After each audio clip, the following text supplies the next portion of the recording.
My wife and I got married months ago. Unfortunately, we didn't have the opportunity to go on a honeymoon, but then I planned a trip for us as a couple. I originally was planning on leaving my tween son with his regular babysitter. However, my wife insisted that we leave him with her parents. I agreed, but was hesitant because my son has dietary restrictions due to medical problems, and my in-laws commented on his eating habits as spoiled.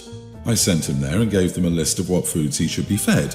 On the fourth day of the trip, he video called me and told me he'd been eating only snacks and hadn't eaten a warm meal in days. I was puzzled. I asked if his grandparents didn't cook any of his regular meals on the list, and he said no, they just gave him snacks. I was absolutely livid, especially after I contacted mother-in-law and after she told me she wasn't a personal cook and that it wasn't her fault I spoiled my son.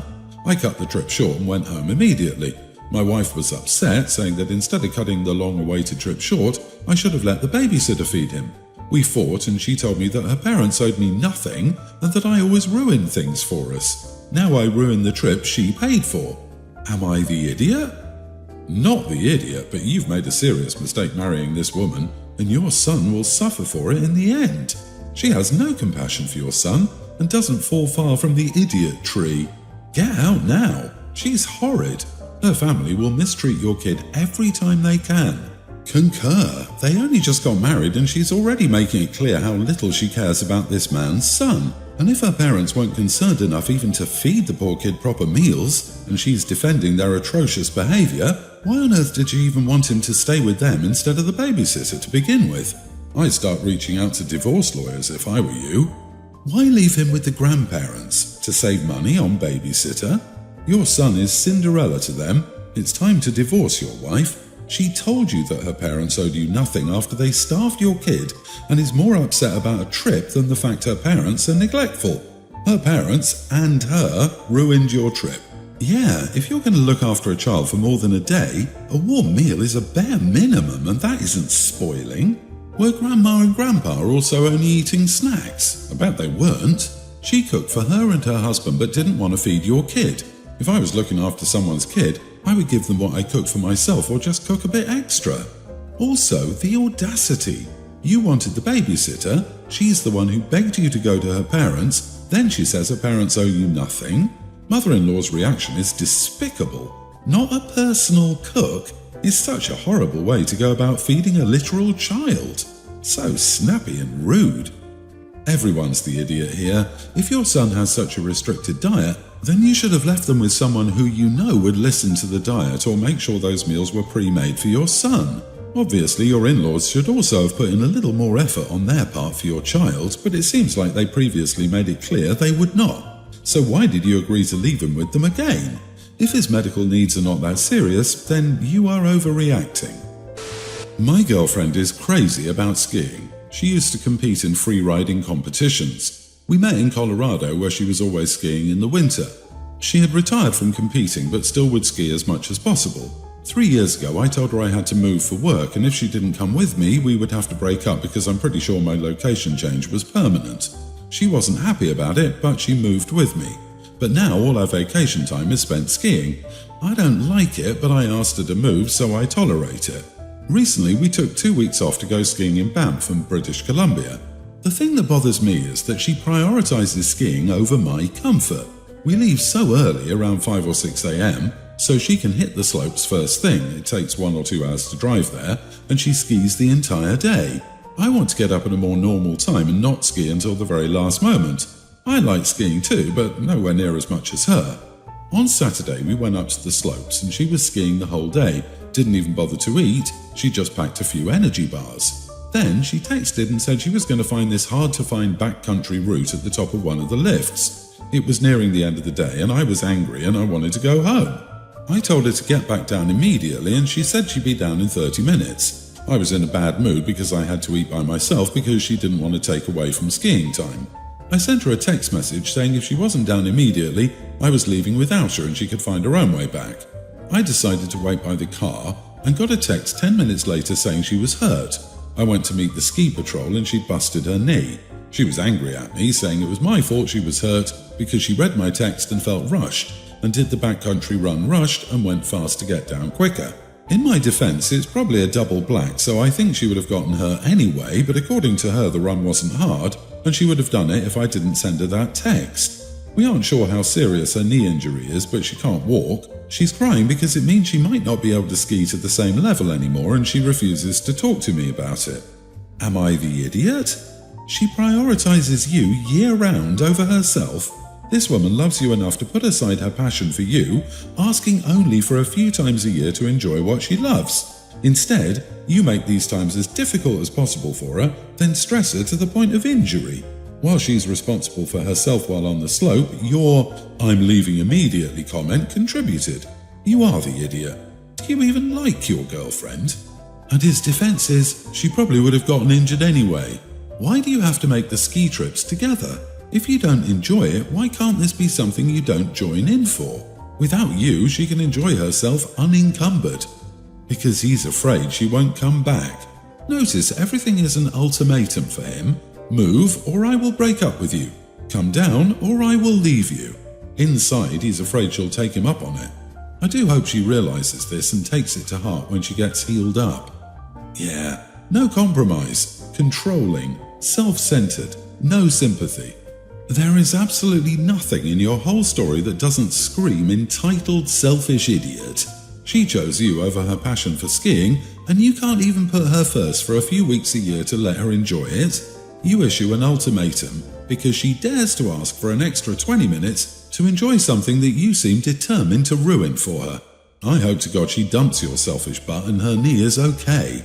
Maybe she'll meet a hot physio and they can ski off into the sunset together. I, 25 female, am getting married to my fiancé, 23 male, in a few months. My sister, 31, and her husband, 31, have two sons, Callan, who's a young teen, and Vincent, a tween. My sister and her husband are both great parents and try their best to teach their kids empathy and responsibility. So far, Callan is a kind young man. He still makes mistakes and dumb decisions, but he's a good boy. Unfortunately, Vincent is not. He's been a bully since kindergarten and is only getting worse. He just started seeing a therapist. His parents have tried all forms of punishment and teaching without hurting him, no hitting or yelling, but nothing seems to work. They've tried taking away his phone, having conversations, etc. About a year ago, Callan was introduced to a new friend through one of his friends. The new friend is transgender. Callan and his other friends have all become really close to this boy. They bond over sports. This boy has also been to some local events for LGBT youth and has a few trans friends, one of them being a girl who we'll call Rose. One day, Callan and his friends were introduced to Rose. Callan instantly had a crush and asked her out shortly after meeting her. 6 months later, they're officially dating. Callan has dated a few girls in the past, all were cisgender. However, this is his longest relationship so far. My sister and her husband have done everything they can to make Rose feel comfortable. They just want Callan to be happy. Each invite, including the children, had a +1 when making the guest list. Callan wants to bring Rose. A few weeks ago, Rose started receiving mean messages from an anonymous account on Instagram. This was happening for a few days, and when Rose told Callan about it, he asked to see the messages and noticed it was similar to how his brother types. So he told his parents about it. They took Vincent's phone and saw that he was the one sending the messages. He's now banned from the phone permanently and has been given a flip phone. After my sister told me about this, my fiancé and I talked and agreed we didn't want Vincent at our wedding unless he showcased improvements in behaviour. We talked to my sister and her husband and we all agreed we'd make a contract for Vincent to approve his behaviour, and since have made a contract on how he will behave in the next few months and how he will behave at my wedding, with consequences in place if he violated rules.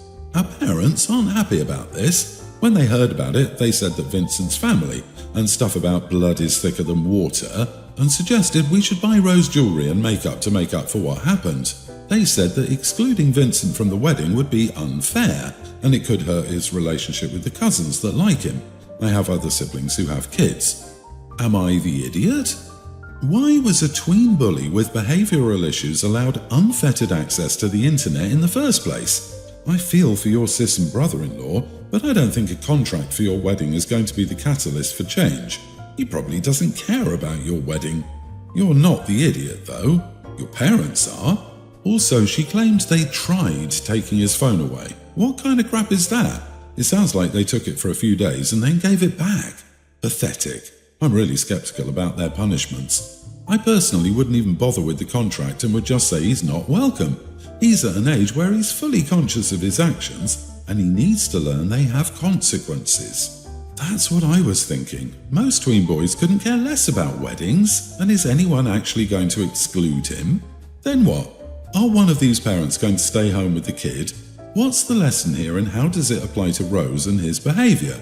The kid is a bully. Missing a wedding teaches nothing.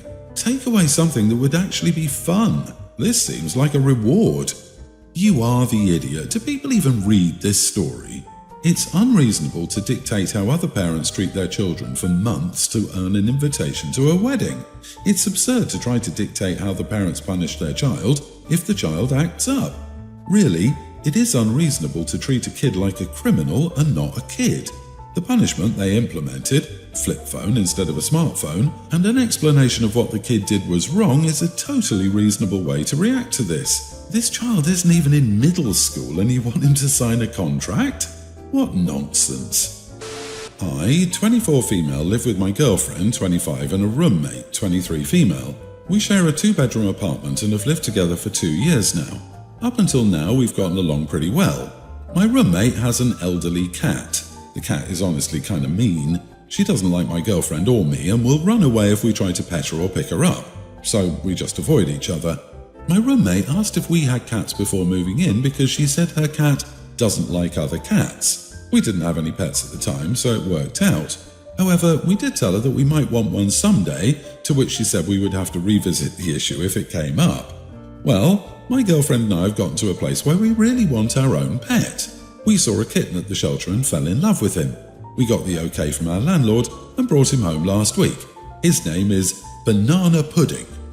Our roommate is furious with us. She told us that we are aware that her cat doesn't like other cats. I told her honestly that it was unfair for us to tiptoe around her cat and that we were allowed to have our own pets as long as the landlord was okay with it, which he is. She couldn't expect us to never get a pet or to cater to her cat's needs 24/7. The conversation ended there.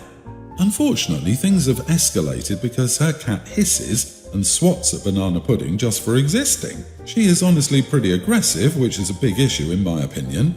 Our kitten is very friendly and sweet and causes no problems. We asked our roommate to keep her cat in her bedroom since she's elderly and aggressive. She refused and hasn't been speaking to us. She says we're huge idiots and even got some mutual friends to take her side. If her cat is so aggressive and uncomfortable, it's her responsibility to live alone. It's gotten so bad that my girlfriend is crying and considering taking the kitten back to the shelter. Here I am trying to get an outside perspective because I don't know what to think now. Am I the idiot? You are the idiot. You can't just show up with a kitten and be all, your cat has to stay in your room now. What kind of narcissism is this? The older cat was there first and your roommate warned you that you didn't like other cats. Instead of having any conversation, you just brought home a kitten and now expect an elderly cat to be confined to one room for the rest of his life. You are most indeed the idiots here. That cat deserves to live out his life in peace, and if you want to keep your kitten, you better go find somewhere else to live. Your roommate has every right to be angry, and you are out of line. Also, you are an idiot for not properly introducing the kitten to another cat, and vice versa, which could be a large part of the problem. And the spontaneous adoption, they sound so immature. The older cat is not mean just because it doesn't like to be picked up or petted by you.